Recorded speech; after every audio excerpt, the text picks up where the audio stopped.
que l'aventure des explorateurs s'est terminée dans la catastrophe, dans l'anéantissement, Vayaktum ad achorma, ils les ont brisés jusqu'à l'anéantissement. Voilà. On a commencé hier le chapitre Vav que je reprends. Daber Hachem el Moshe les morts. Hachem a parlé à Moshe en disant Daber el Bene Israël va Martha Alehem, parle aux enfants d'Israël, tu leur diras Ki tavu el eretz moshpotechem asher ani noten lachem. Parle aux enfants d'Israël, tu leur diras quand vous viendrez dans la terre de vos résidences que je vous donne. Rachi relève que ici c'est une consolation. C'est une consolation que tout de suite Dieu leur dit quand vous arriverez dans la terre de vos installations. C'est-à-dire que quand bien même y a-t-il une catastrophe, mais Hachem leur dit vous arriverez dans cette terre et vous vous y installerez.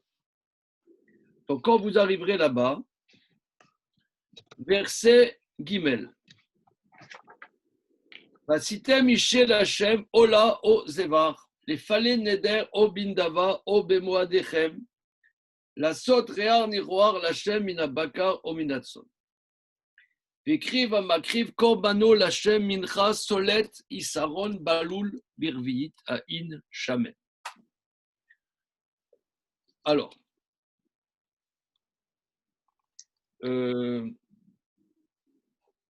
qui c'est qui s'y collait là hier? C'est Dan. Hein? Alors, est-ce que tu peux reprendre le verset Guimel?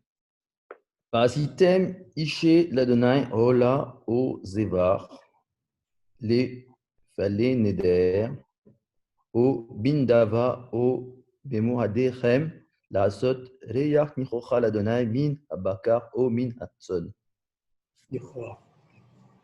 Alors, traduisons. Donc, quand vous arrivez dans la terre, Vasitem.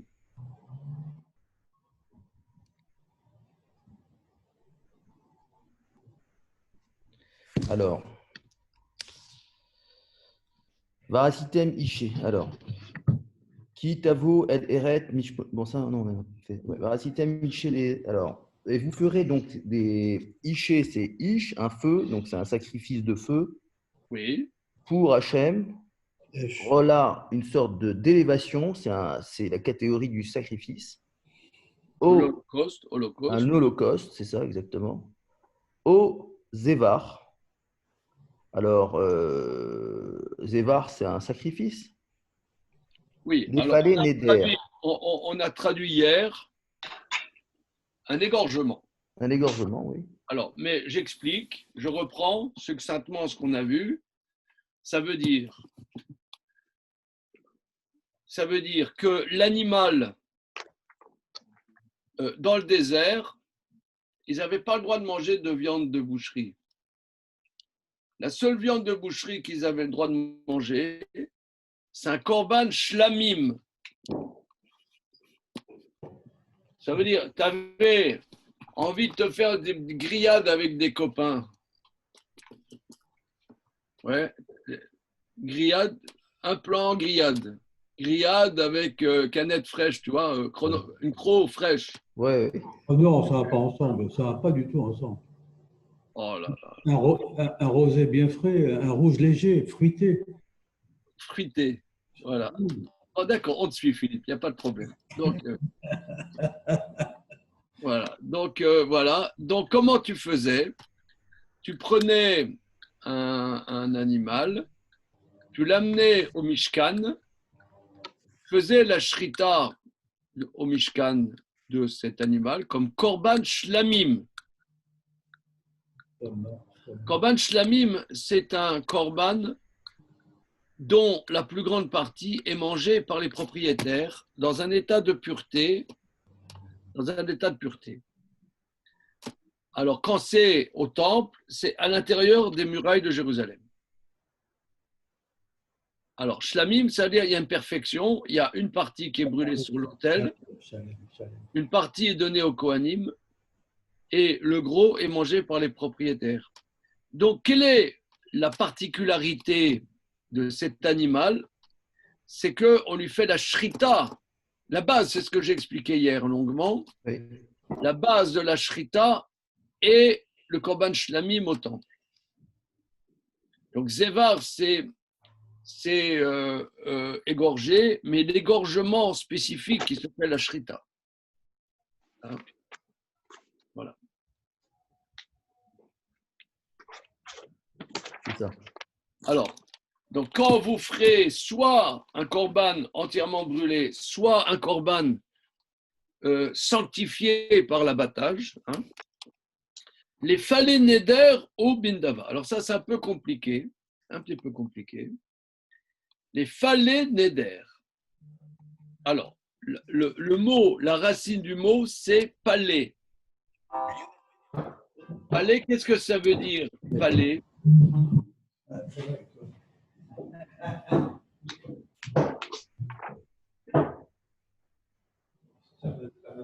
Il faut quand même que tu m'en débarrasses.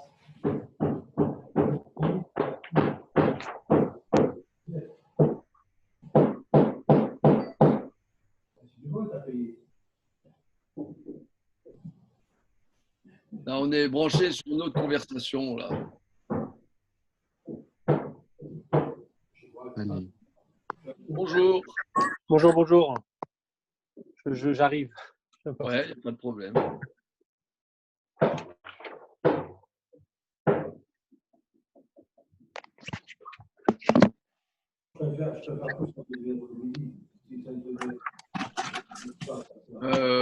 Alors, Dan, on passe la main, là?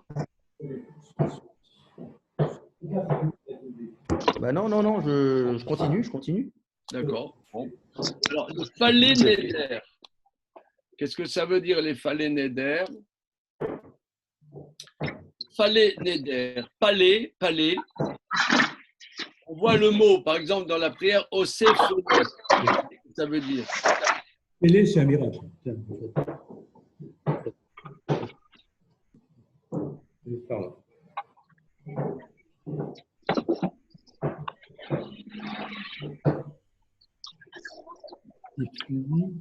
Allô? Oui. Gagnant. Vendez. Achetez. Vendez. Achetez. Allô, vendez. Achetez. C'est autre chose maintenant, je t'expliquerai. Il le fait bien. On s'y croirait. Comment? Oh. Quel talent. Quel talent. Le sketch. Notre vie est un sketch. Alors, c'est tout à fait autre chose que ça. Un livreur pour récupérer un colis quelque part. Bon. Tu vois.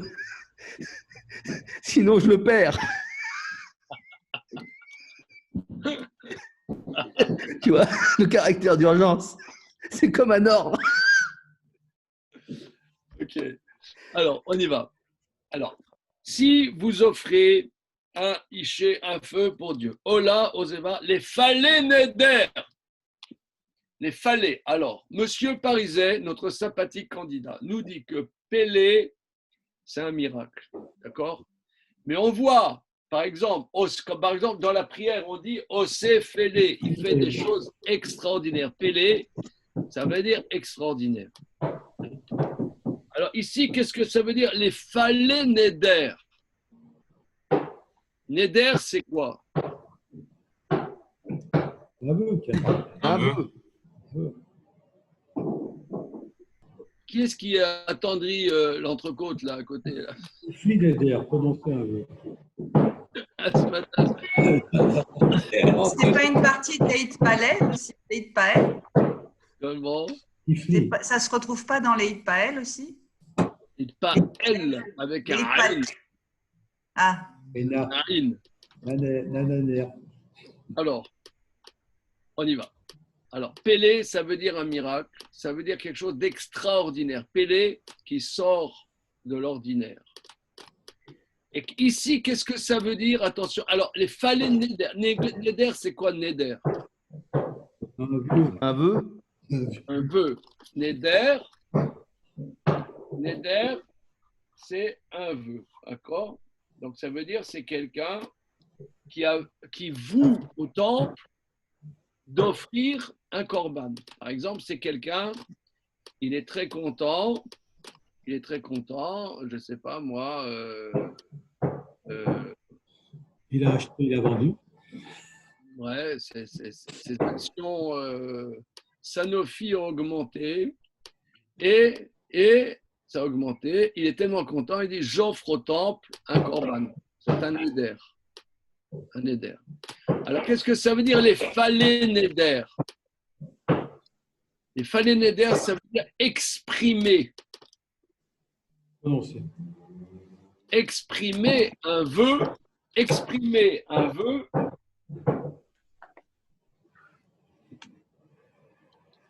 Exprimer un vœu.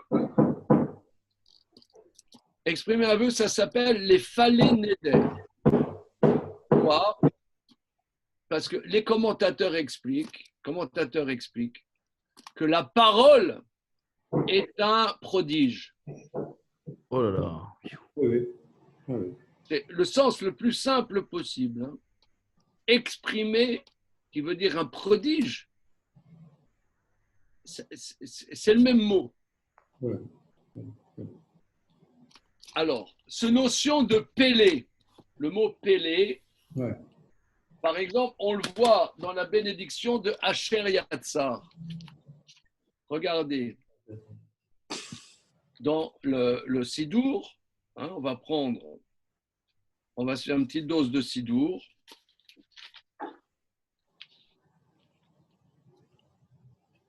Refait Kol Bassar. Là, j'ai mon Sidour, là. Refait, c'est pareil que ça soit Ashkenaz ou Séfarad, ça c'est international. Refait Kol Bassar dans Asher Yatzar. Refait Kol Bassar ou Mafli la Asot.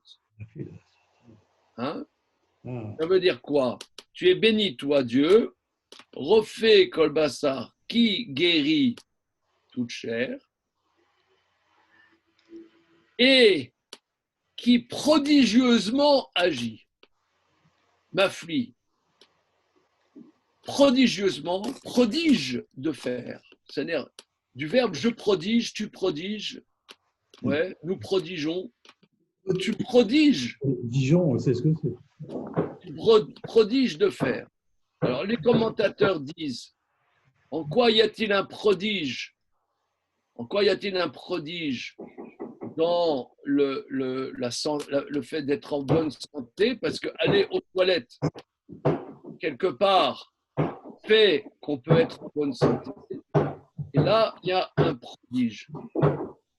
C'est quoi, excusez-moi, c'est quoi le marteau? Il y a un marteau là. Pardon, Rav, il y a des travaux au-dessus de mon toit. Je vais couper le micro. Bon. Non, ça va, c'est pas bien grave. Oui. Ok, alors, qui prodige en agissant.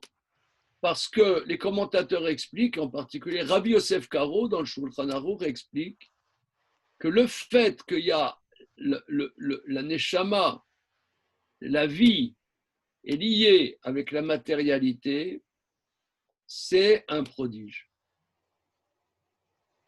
Que l'âme soit liée avec le corps et que ça fonctionne, c'est un prodige. C'est Pélé. De la même manière, la parole qui est l'expression de l'intellect humain se passe par la corporalité, c'est la parole, c'est un prodige. Voilà. Et parler, parfois, veut dire exprimer, pas seulement parler, exprimer. Ouais. Parler, ça, on l'a déjà vu, il y a les morts, les daber, mais ici, c'est exprimer. Exprimer, ça s'appelle les falais, prodiger, du verbe je prodige. D'accord? Et c'est d'où les problèmes de communication entre des hommes. Des problèmes de parole. C'est sûr que la parole. La plupart du temps, beaucoup de malentendus, d'embrouilles, Peut-être. d'incompréhension proviennent de la parole, quand on exprime mal les choses. Absolument. C'est Absolument. un prodige, la parole, c'est vrai. Voilà, c'est un prodige. Parce Voilà. que ça clarifie les situations. Mais vous voyez ici, ce qui est impressionnant, c'est qu'au niveau, ici, si vous voulez, ce n'est pas du midrash, c'est vraiment le mot lui-même. Le mot lui-même, dans la simplicité du mot, exprimé, ça s'appelle prodige. C'est le même mot. C'est incroyable. C'est fort, hein? Oui, incroyable. C'est puissant, c'est puissant. Vous nous avez dit que pile, c'était éléphant. Ça a la même, c'est la même racine. Absolument. Pile. Pile, c'est l'éléphant. Pourquoi? Parce que lorsque Adam a vu l'éléphant, il a dit prodigieux. Prodigieux. Pile. L'éléphant, ça trompe énormément. Voilà. Et là, j'ai eu une note là, personnelle, comme quoi aussi la parole ou le manque de parole aussi est catastrophique. On dit que la parole, c'est la neshama, non? Et une personne muette n'a pas de… Moi, je me donne l'exemple de mon père qui a eu un problème. Il est devenu aphasie. Il a une aphasie maintenant. C'est un vrai problème, c'est un vrai souci. Parce que, tu vois, c'est un grand Talmid Chacham, mais il s'est un peu coupé de tout ça, tu vois. Il a du mal à parler. Une fois, il était venu, tu étais venu avec lui à Cadet. Oui, c'est vrai. Tu étais venu une fois avec lui. C'est vrai, c'est entièrement juste. Ouais, c'est vrai. Ouais.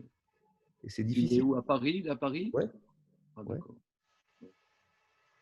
Il est très bien, bon, mais il a une petite attaque cérébrale, mais pendant l'intervention, hop, il y a quelque chose qui a, voilà, au niveau de la parole, il n'a pas de handicap physique, mais la parole, quoi, l'aphasie. Mais c'est problématique. Hein. C'est sûr. Et d'ailleurs, la question, c'est les muets. Est-ce que les muets,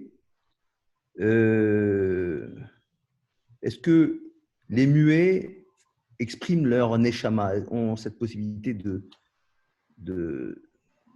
connecter leur neshama à la réalité? C'est une question, ça. C'est une question.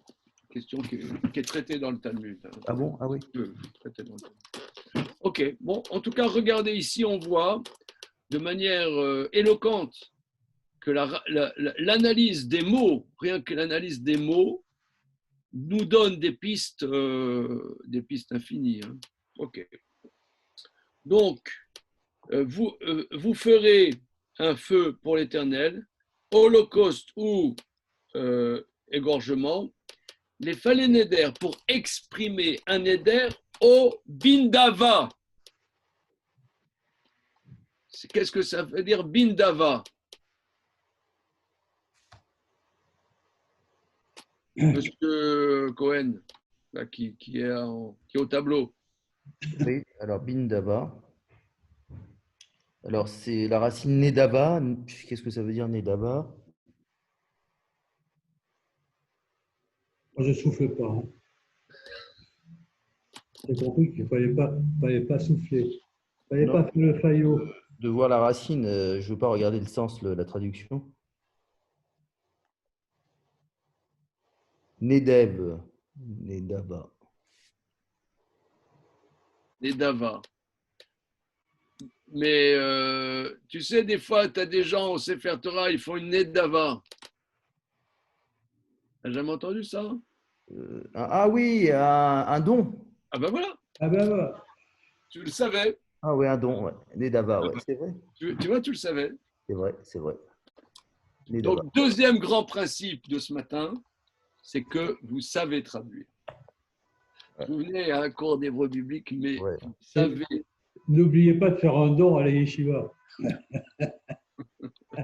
Alors, Nedava, Nedava, c'est un don. C'est un don. c'est ça. Par exemple, un donateur, c'est un nadvan. Nadvan. Nadvan. Ah, ça c'est intéressant. Ça. Nadvan. En hébreu, Nadvan, c'est un donateur. Mais on dit aussi une matana aussi. Oui, c'est Des vrai. cadeaux. Alors, c'est très très bien. Quelle est la différence entre matana et nedava? Alors, nodev, c'est-à-dire c'est pas un cadeau, on fait pas de cadeau à Dieu, mais on fait quelque chose de volontariste, on n'est pas obligé. Ah oui, par exemple, comment dire, un bénévole. Un bénévole en hébreu moderne, c'est un mitnadev, quelqu'un qui s'offre. Nodev, c'est que ça vient de lui. Bénévole. Nodev, Bénévole, c'est marrant. c'est pas un cadeau. C'est pas un cadeau, c'est une offrande. Voilà. Ah, voilà, voilà. Regardez. Différence entre matana et nedava. Matana en français, c'est un don. Nedava, une offrande.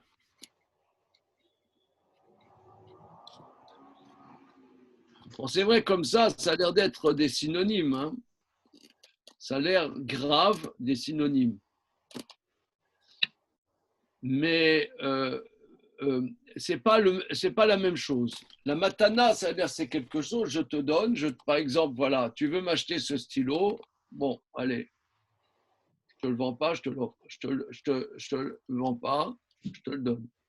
Donc c'est gratuit. Maintenant, une nedava, c'est une offrande du cœur, c'est quelque chose qui vient volontaire. C'est le contraire d'obligation. C'est le contraire d'une obligation. C'est, me semble-t-il, c'est en français, offrande. Alors ici, qu'est-ce que ça veut dire?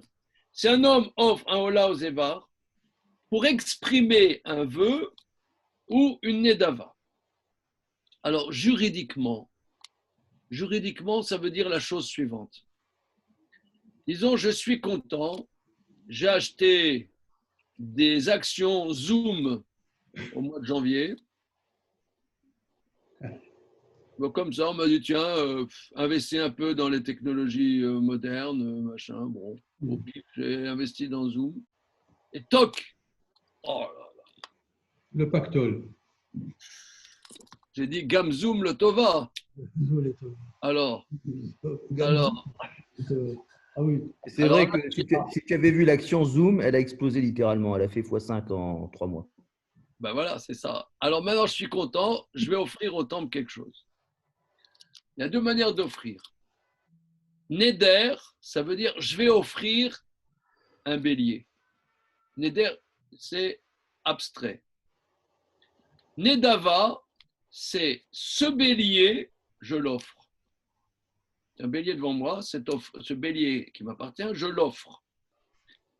Quelle est la différence juridique entre un neder et nedava? La différence, c'est qu'un neder, disons, j'offre un bélier.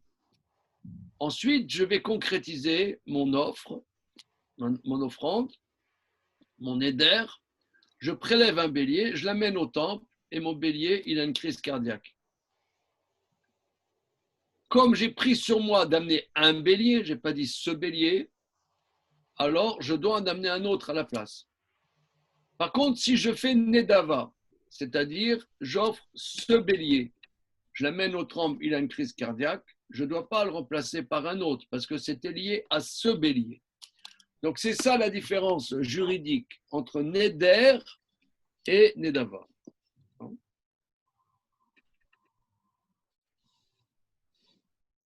Voilà.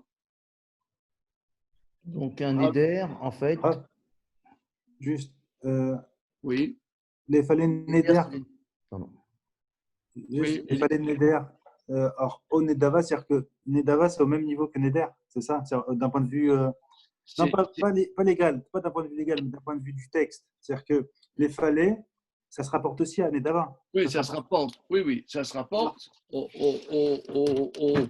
Neder et à la Nedava. Alors pourquoi il y a un bête devant le Nedava? Oui. Alors, je me pose la même question.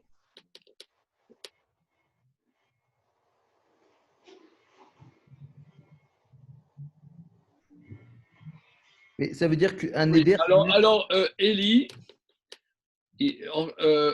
a récidivé, il m'a mis KO là. Là, très très bien, très très bien. Et voilà. Ça veut dire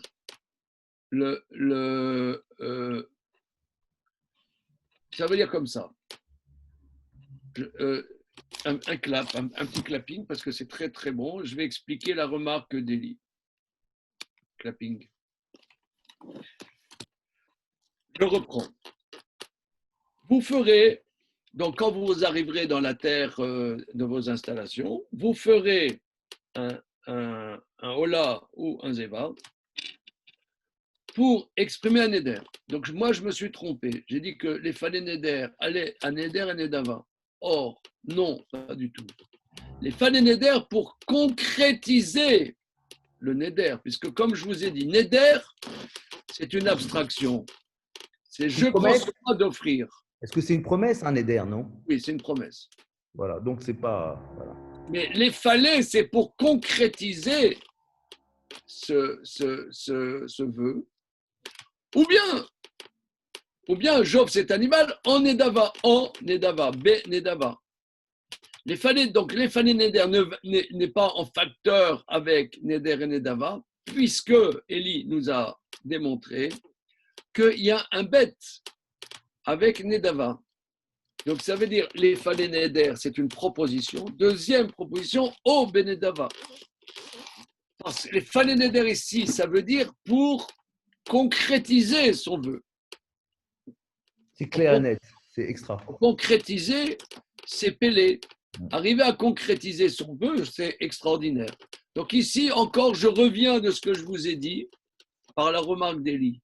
Les falais Neder ne veut pas dire ici exprimé par la parole, mais exprimé par l'acte. Qui est exprimé par l'acte est aussi un Pélé. Parce que des fois, on a des velléités, mais arriver à la concrétiser, c'est miraculeux. Pour reprendre l'expression de Philippe. Arriver à concrétiser. Quelqu'un, il a un projet. Arriver à concrétiser son projet, c'est miraculeux. Les gens, ils ont des projets, ils n'arrivent pas à les concrétiser. Mais arriver à concrétiser un projet, c'est fabuleux. Fabuleux, c'est Pélé. Alors, très, très bien. Alors, voilà, les falais Neder pour concrétiser le Neder ou bien en offrande. O bemo adechem.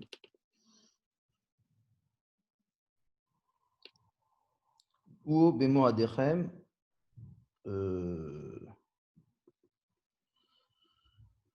Alors, Moed, c'est un temps. Oui. C'est un temps. D'accord. Moadim, c'est une période. Moadim. Oui. Alors, Moadim, c'est vos fêtes, les fêtes. Hein? C'est ça. Donc, lorsque vous offrirez Ola ou Zévar pour un Éder, une Edava, ou bien lorsque vous viendrez au temple pour les fêtes.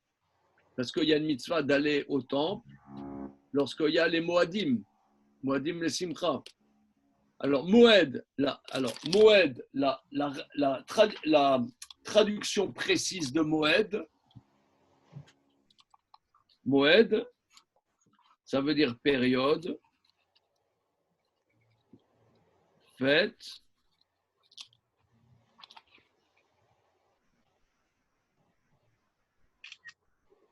hein?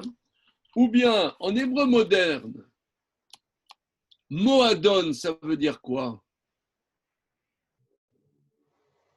Ah, Un club, exact, clapinge, un club, un petit clapinge.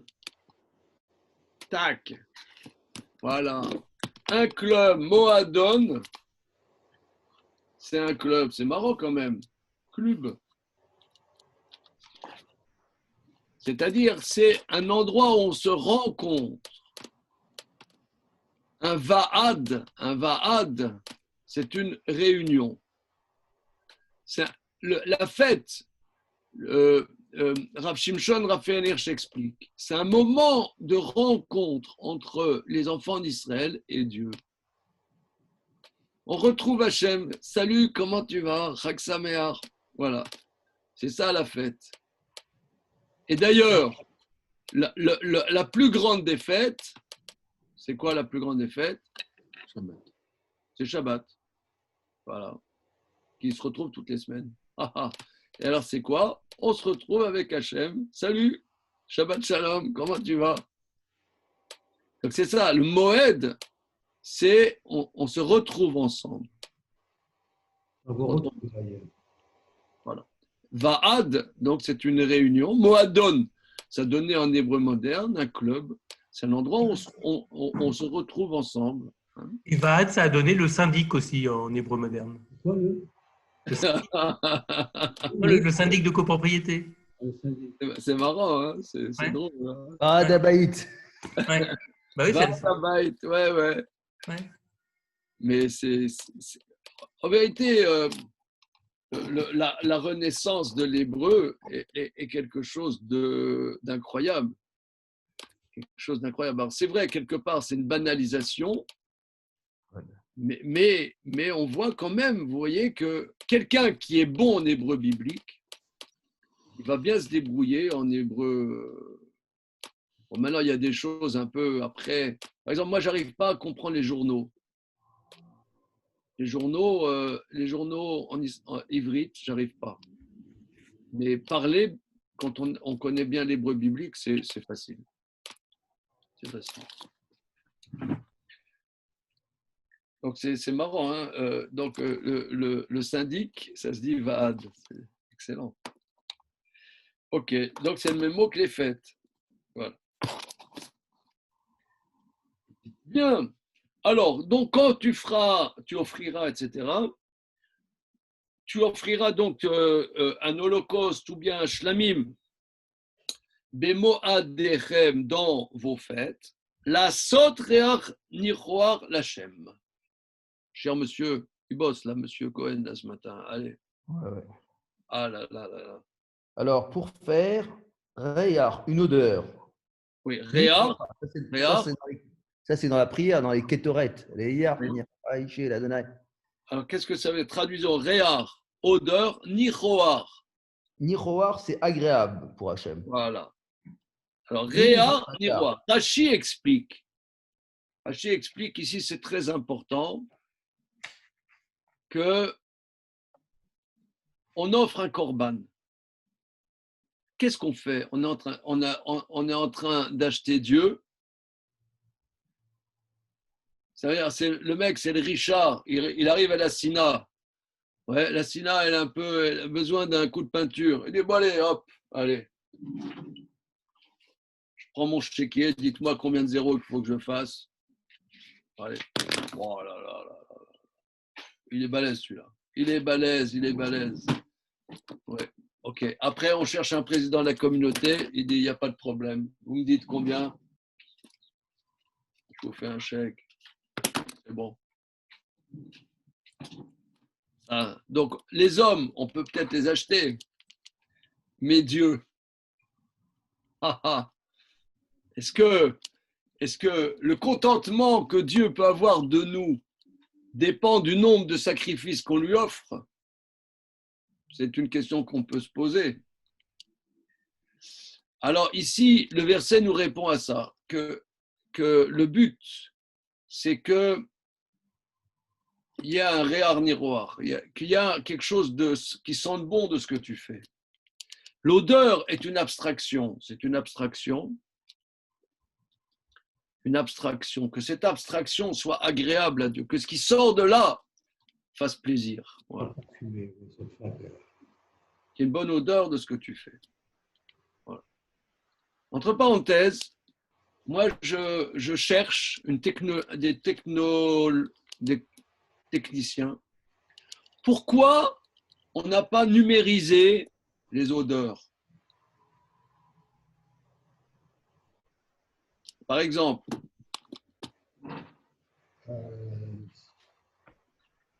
je vais dans la campagne, ça sent super bon.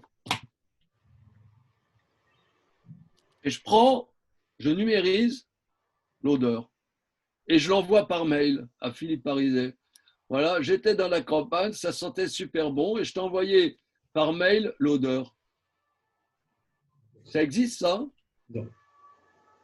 Je crois pas. Je ne pense pas. Ce serait une bonne idée, hein? Non. Gad, qu'est-ce que tu en penses? L'essence. Super idée, ouais. Comment? J'ai dit, c'est une géniale idée à développer. Est-ce que l'essence hein? est numérisables? Rav, voilà. Pourquoi ça n'existe pas? Peut-être ça existe, je ne sais pas moi. Regardez, ça existe, Rav. Regardez, je vous envoie une bonne odeur là. De lavande. Est-ce que les sens sont numérisables? Comment? Est-ce que les sens sont numérisables? Est-ce que la vue, c'est numérisable? Le toucher, c'est numérisable? Non. Ce que tu vois, Le toucher. Avec les réalités augmentées, on numérise. je touche quelque chose, c'est pas pour autant que tu vas percevoir ce que je touche. Non, mais aujourd'hui, avec le toucher. Avec les machines 3D, on peut t'envoyer un truc, un toucher. Ouais. Oui. Dans l'absolu, c'est possible. Dans l'absolu, c'est possible. Il suffit on voit déjà dans des magasins ou dans des centres commerciaux des diffuseurs d'ambiance, c'est-à-dire des odeurs dans des centres commerciaux. Ça peut passer par de la clim, on appuie sur une fonction, sur une touche et hop. On met une odeur de pain. Oui, mais c'est pas virtuel. Mais ça, c'est autre chose. Non. Ça, c'est autre chose. Je crois que ça commence à exister. Non, il existe à l'usage des amateurs de vin, par exemple, des coffrets où il y a des petits flacons qui contiennent des liquides ou des substances ou des choses solides qui dégagent une odeur qui sont les arômes du vin. Alors ça va être la fraise, ça va être la cerise, ça va être le bois, le cèdre, et ainsi de suite, ainsi de suite. Et c'est que coffret, d'ailleurs, assez cher. À peu près 100 € un coffret total. Mais ça, effectivement, on peut sentir un petit flacon. Ah, j'ai découvert que cet arôme correspond dans le vin, voilà, c'est ça. Ouais, mais c'est pas numérique. Non, mais On peut pas l'envoyer. question précise, est-ce qu'on peut numériser l'odeur? Tout ça pour dire, je vous laisse. Je vous laisse quoi? On peut? Ça commence à exister. Ouais, je viens de regarder là très rapidement. Il y a une entreprise japonaise qui a commencé à essayer de faire ça. Elle a créé un appareil muni de senseurs pour analyser les odeurs, les numériser et pour pouvoir après. On va les doubler. Regarde, on va les doubler. Ouais, la start-up de l'Yeshiva des étudiants, on fait une start-up et on va doubler les Japonais. Ouais. La start-up des étudiants. Non, mais on peut numériser en fait la composition des odeurs, pas l'odeur. Ouais. Bon, Là, ils disent de numériser un parfum pour l'envoyer en formule chimique. Ah, voilà, oui. Alors, vas-y. Là, c'était un mot, je ne sais pas si ça existe, mais ils disent numériser un parfum pour l'envoyer en quelques clics, voilà qui va bouleverser notre communication. Les éclairs Sun ont déniché 3 moyens pour faire voyager les odeurs. Voilà. Le son ne sont plus seuls à véhiculer messages et émotions. Voilà. Alors, regardez. Si c'est le prochain Zoom, moi j'achète. Hein. Si ça fait comme Zoom, j'achète. Hein. Si ça fait comme Zoom, j'achète. Hein. Et une technologie film japonaise, Senti, qui permet d'envoyer par SMS des messages parfumés. Senti. Non. Ah non, c'est pas ça. Un message parfumé, ça c'est sûr que oui. Non, mais par SMS, par SMS. L'empreinte parfumée de quelqu'un, ou d'une odeur, ou d'une fleur, tu vois. C'est dans la campagne, et ça sent une odeur, et j'aimerais la photographier et l'envoyer. Oui, c'est ce qu'ils disent par SMS. D'accord. Ok. Tout ça pour dire, je suis dans le sujet, je reste dans le sujet. En vérité, malgré, on a l'impression que j'ai fait n'importe quoi, c'était une impression qui a l'air pas complètement fausse d'ailleurs, mais malgré tout, qui est un petit peu dans le sujet. Parce que qu'est-ce qu'on offre un corban à Dieu? Qu'est-ce qu'il a de ça? Qu'est-ce qu'on veut?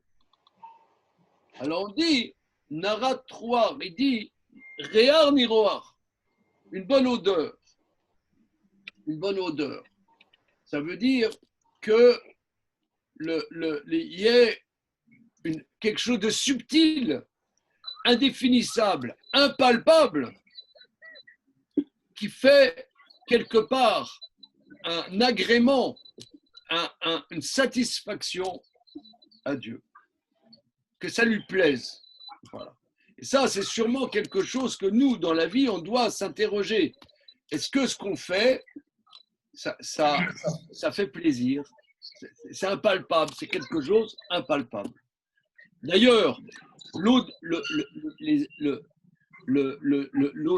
sur l'autel, ce sacrifice qui brûle, il y a la fumée qui sort, est une parabole quelque part de quelque chose qui, à travers nos actes, se distille et s'évapore pour quelque chose d'impalpable. Et c'est cet impalpable le but du korban. Voilà. Qui est exprimé par l'odeur, d'où la réflexion, numérisation des odeurs. On continue. Oui, tu avais dit que la Ola, l'Holocauste, c'est une fumée qui monte complètement. Voilà, c'est ça. Ola, ça monte complètement. Voilà. Alors, la sod rea niroar lachem, pour faire une bonne odeur à Dieu, mina bakar o minatson, cher monsieur. Alors, bakar, c'est du bétail, du grand bétail. Et minatson, c'est du petit bétail, du menu bétail. Voilà, du menu bétail. Son, c'est. Alors, bakar, c'est de la vache. Donc, c'est du gros bétail. Son, c'est du petit bétail. Voilà. Alors, on va continuer. Tiens, Antoine, s'il te plaît. Juste, oui, oui. Rav, vous avez dit que le nihoar, c'est pour exprimer cette notion que ça soit impalpable. Oui. La notion d'odeur. Alors, pourquoi introduire par la'asot, faire, qui en dirait un verbe vraiment matériel, quoi. Quelque chose de. La'asot, c'est. Peut-être je me trompe, hein, mais l'asot, c'est pas quelque chose de concret dans le matériel, ou ça peut être aussi abstrait comme une odeur. Ben, finalement, tu provoques cet agrément. Tu le provoques. C'est toi, ton le maasé. Avant, il n'y avait pas. Maintenant, c'est toi qui as fait quelque chose quand même. Mais tu fais quelque chose d'impalpable. Mais tu l'as fait quand même. Oui, on va essayer de continuer. Verset d'Alet.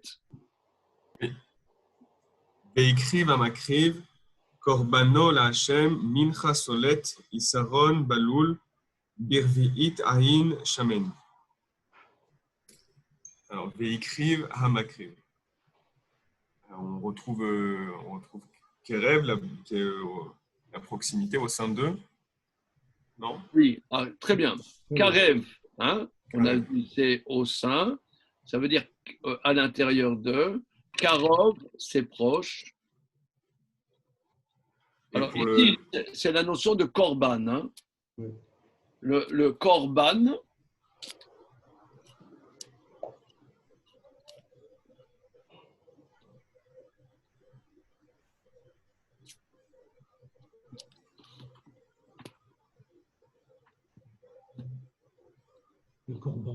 alors, le korban, en français, on traduit par sacrifice.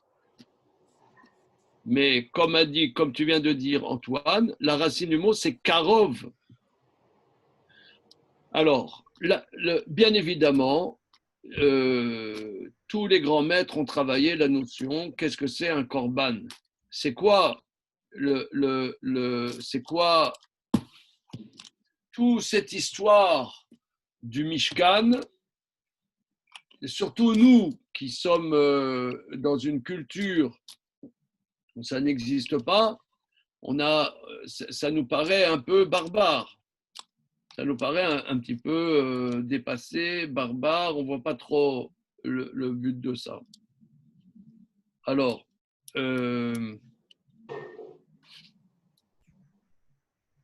tous les commentateurs disent Korban, le but, c'est se rapprocher de Dieu. On va essayer de prendre ça, si vous voulez,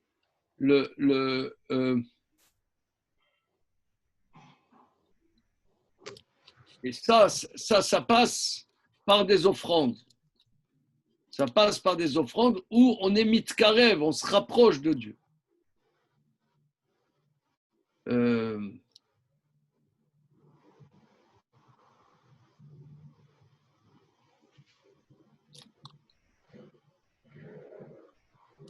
C'est par des actions qu'on se rapproche. Par des actions aussi, un korban, quelque chose de très très important, c'est que ça coûte de l'argent. C'est-à-dire, nous, êtres humains qui sommes physiques, le matériel est toujours en manque. Toujours, quelqu'un, il est en manque. Il nous manque toujours quelque chose. Je ne sais pas, moi, comme dit le verset, Oef Kesef, Loïsba Kesef, celui qui aime l'argent ne se rassasiera jamais d'argent. Donc on est toujours dans un manque. Maintenant, offrir un korban, ça coûte de l'argent. Par exemple, tu vas dans une sina, tu aimes bien la sina, tu profites de l'électricité, du chauffage, du rabbin qui fait son boulot, du chamash qui fait son boulot. Du café gratos. Ouais, du café, etc. Maintenant, disons, un moment, tu comprends qu'il faut peut-être banquer quelque chose, quand même. Participer, quoi. Mais ça fait quand même mal. Oui. Ça fait, bien qu'en vérité. Gratuit, c'est mieux que pas cher. En vérité, ça s'impose. Il n'y aurait même pas besoin d'en parler. Ça s'impose. Sur Zoom, c'est du low cost. Du low cost. Oh, excellent. Voilà. Sur Zoom, on ne paye pas l'odeur.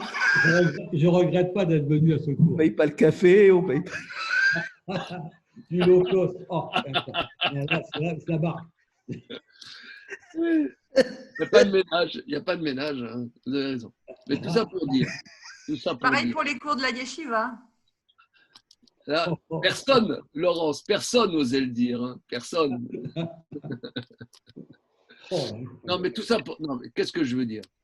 C'est que même banquer 50 euros, 100 euros, 500 euros, 5000 euros, peu importe, même 10 euros, c'est toujours quelque chose. Parce que tu payes. Payer, c'est. D'ailleurs, il y a. Quand un homme épouse une femme, il a des mitzvot à l'égard de son épouse. Des mitzvot, en l'occurrence, de nourrir sa femme, de vêtir sa femme. L'imbécile va dire, c'est normal. D'accord. Mais la Torah t'enjoint de le faire. Ça veut dire que payer à sa femme quelque chose, ça rapproche. C'est comme ça. C'est comme ça. C'est humain. Nous, on est fait de chair et de sang. On vivra d'amour et d'eau fraîche. Moi, je dis qu'un couple juif, c'est amour, eau fraîche et beaucoup d'argent.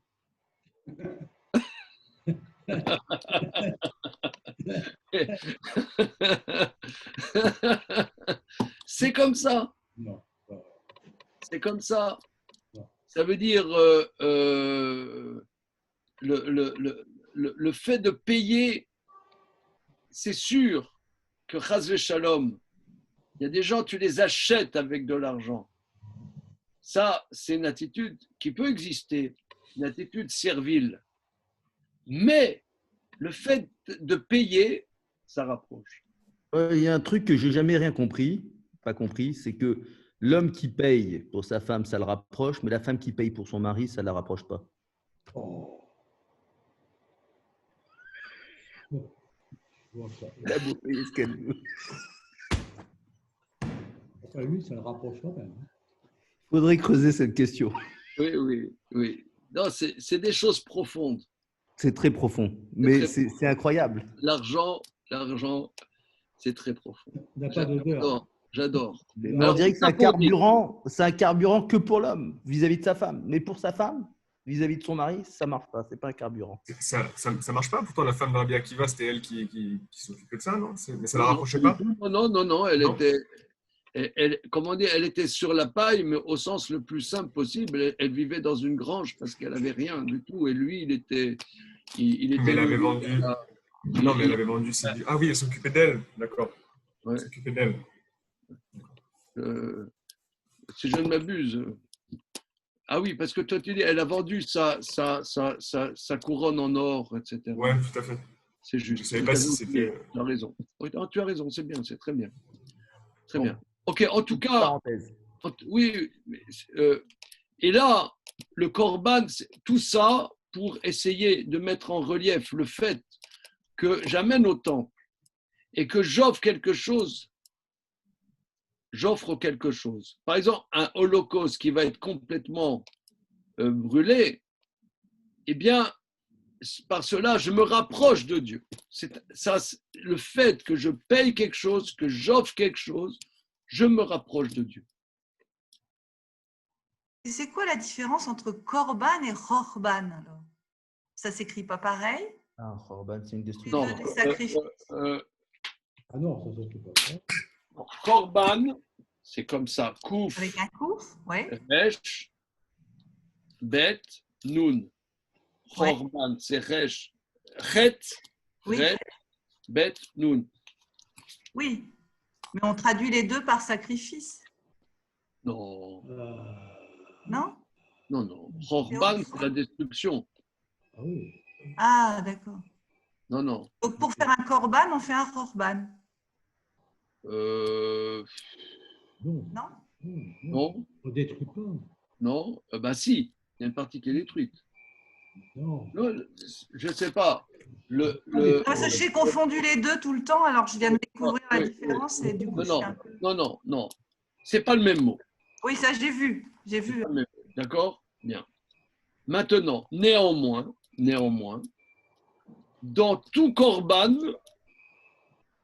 il y a quelque chose dont on se sépare. Dans tout korban, il y a quelque chose dont on se sépare. Il y a tout qui va être brûlé. Dans tout korban, il y a quelque chose qui va être brûlé ou donné au Kohanim. Dans tous, on se sépare de quelque chose. Donc ici, on verrait que pour se rapprocher, il faut se séparer de quelque chose. Il faut faire un effort de quelque chose. C'est par l'effort qu'on se rapproche. Okay, donc là, c'est destruction et l'autre, c'est... Okay. Bon, maintenant, la question de Dan, c'est une question très profonde est-ce que...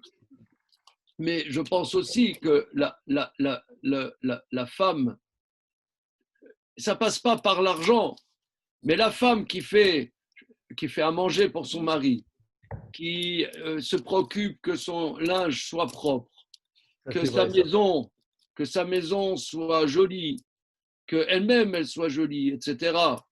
Eh bien, ça, elle donne, et ça la rapproche. Ah oui, ça c'est vrai, mais pas l'argent, on parle. Non, pas l'argent. Peut-être pas l'argent. Je vois des situations autour de moi où tellement les femmes ont banqué lourd sur certains hommes, ça les a pas rapprochés. D'accord. Mais la femme, elle donne